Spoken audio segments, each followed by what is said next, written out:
নির্বাচন কমিশন এই দায়িত্বটা নিয়েছিল ভোটের আগে যে গরিব মানুষ যাদের ভোট বিজেপির বিরুদ্ধে যাবে তাদেরকে ভোট দিতে দেব না।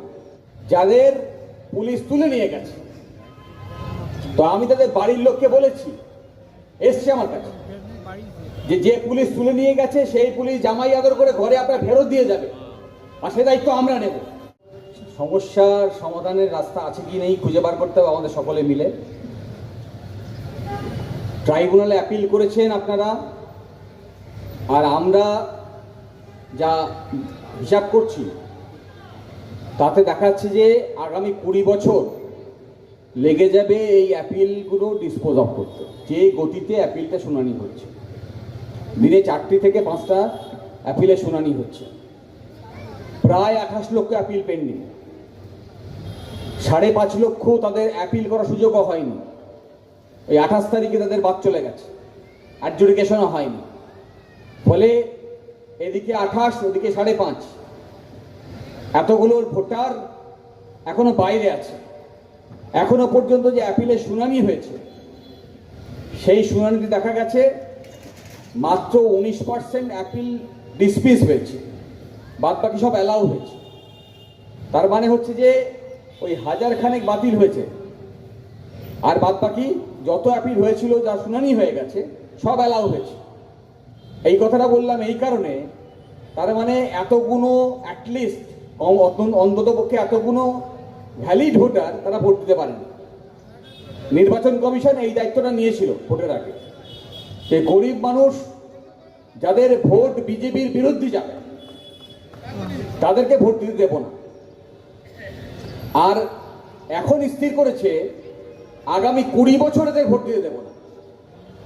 তাহলে যারা ক্ষমতায় এসছে তারা যদি আপনার ভোট বাকি রেখে ক্ষমতায় আসতে পারে, আর যদি আগামী 20 বছর ক্ষমতায় থাকতে পারে, তাহলে এর থেকে সুখবর কি হতে পারে? ফলে মাঝে মাঝে একটু বিজেপি ভয় দেখাবে যে এই সব 1 কোটি ঘুষপেটিয়া বলেছিল না, অমিত শাহ বলেছিল, তারপরে শুভেন্দু অধিকারী বলেছিল ভোটের আগে। এখন তো প্রমাণ করতে পারছে না যে 1 কোটি ঘুষপেটিয়া আছে। তাহলে 1 কোটি ঘুষপেটিয়া ওকে প্রমাণ করতে হবে, আর প্রমাণ করতে হবে বলেই ও এখন মাঝে মাঝে ভয় দেখাচ্ছে যে রেশন বন্ধ করে দেব, আবাস যোজনার টাকা দেবো না, লক্ষ্মী ভান্ডার দেবো না। আবার কেউ কেউ লক্ষ্মী ভান্ডার পেয়েছে কিন্তু একসাথে এই ভোটার লিস্টের নামটা নেই। ফলে এরকম সীমান্তবর্তী এলাকা, সেখানকার পুলিশ গিয়ে ভয় দেখাচ্ছে যে তোমাকে বর্ডার পার করে দেবো। আমার কাছে কিছু কিছু লোক এসছে, গোটা 3 লোকের এরকম খবর এসছে যাদের পুলিশ তুলে নিয়ে গেছে। তো আমি তাদের বাড়ির লোককে বলেছি, এসছে আমার কাছে, যে পুলিশ তুলে নিয়ে গেছে সেই পুলিশ জামাই আদর করে ঘরে আপনার ফেরত দিয়ে যাবে, আর সে দায়িত্ব আমরা নেব। তবে এই যে আমরা নেব বলছি, এই লড়াইতে আপনারা যদি সঙ্গ দেন তবেই এই লড়াই সম্ভব। আমরা একদম চিহ্নিত করতে চাই কারা কারা অপরাধী। আমরা নির্বাচন কমিশন বলেছিল যে এই কটা ডকুমেন্ট থাকলে তার নাম ভোটার লিস্টে থাকবে। আমাদের কাছে এই ডকুমেন্টস আছে, আমার নাম ভোটার লিস্টে নেই কেন? জবাব দিতে হবে। জবাব দিতে হবে এলাকার ডিএম কে, জবাব দিতে হবে এলাকার বিডিও কে, বিএলআর কে, এসডিও কে, সবাইকে। আমরা বলছি আদালতে একটা মামলা করছি আমরা, জনস্বার্থ মামলা, সেইখানে আপনাদের সহযোগিতা প্রয়োজন। এই তথ্যগুলো আপনাদের দিতে হবে। তার ফরম্যাট আমি এই যারা নেতারা আছেন তাদের কাছে দিয়ে যাব। একটা চিঠি করেছি, গণস্বাক্ষর প্রয়োজন, যে কেন কারণ না দেখিয়ে আমার নামটা বাতিল করা হলো। আমাদের সংবিধান ন্যাচারাল জাস্টিস বলে একটা অধিকার দিয়েছে। এই অধিকারের মূল বক্তব্য হচ্ছে যে আপনার যদি কোনো অধিকার খর্ব হয় তাহলে আপনাকে কারণ দর্শাতে হবে কি কারণে আপনার অধিকার খর্ব করা হবে, এবং সেই কারণ পাওয়ার পরে আপনার অধিকার আছে জবাব দিয়ে বলা যে এটা আপনি করতে পারেন না, তার কারণ আমার কাছে এই জবাব আছে। 12খানা ডকুমেন্টে যে ডকুমেন্ট বলেছেন আছে আমার কাছে। আমার 6টা বাচ্চা নেই, আমার বয়সের যে পার্থক্য দেখতে পাচ্ছেন এই পার্থক্যটা নেই। তাহলে এই জবাবের পরে শেষ হয়নি।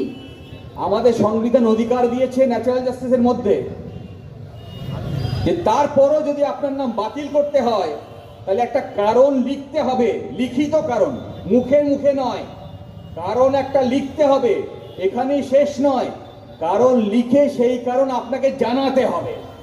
তাহলে আজকের দিনে যত ভোটার এখানে বসে আছেন তাদের কাছে হয়তো লজিক্যাল ডিসক্রিপেন্সির নোটিশটা গেছে, তারা হয়তো গিয়ে জবাবটাও দিয়েছেন, কিন্তু তার জন্য কোনো কারণ রেকর্ড করা হয়েছে কিনা আপনারা জানেন না, আর সেই কারণ আপনার কাছে পৌঁছাইও নি। আমি ওই আগের মিটিংয়ে গিয়ে বললাম যে বসিরহাট আদালতে যদি কেউ মামলা করে বা বনগাঁ আদালতে যদি কেউ মামলা করে, সেই মামলায় যদি কেউ হেরে যায় তাহলে একটা জাজমেন্টের কপি নিয়ে জজ কোর্টে যায়। তা আপনার কাছে জাজমেন্টের কপিই নেই, তাহলে অ্যাপিল করবেন কি করে? অথচ আমরা সবাই অ্যাপিল করে বসে আছি। এই হচ্ছে বাস্তবতা। তাহলে আমার যা যা সংবিধানের অধিকার, একটা অধিকারও ওরা রাখলো না। যার দায়িত্ব ছিল আমার নাম অন্তর্ভুক্ত করে ভোট করা, তারা দেখে আমরা পরিসংখ্যান দিয়ে দেখাতে পারছি যে ভ্যালিড ভোটারের নাম বাদ দিয়ে নির্বাচন করলো। আর আগামী 20 বছর তারা নিশ্চিত করতে চাইছে যাতে ভোটার লিস্টে আপনার নামটা না আসে। দু চারটে করে ঢোকাবে আর আপনাদের মধ্যে ভাগাভাগি করবে। এমনি ধর্মে ধর্মে ভাগাভাগি করছে, হিন্দু একদিকে, মুসলমান একদিকে, খ্রিস্টান একদিকে, বাঙালি একদিকে, হিন্দিভাষী একদিকে, আর এই ভাগাভাগি করে দিয়ে আক্রমণ করছে হকারের উপরে। হকারের পেটে লাথি মারছে, গরিবের ঘর ভাঙছে। এইটা হচ্ছে একটা সম্মিলিত চক্রান্ত। লড়তে হবে এর বিরুদ্ধে।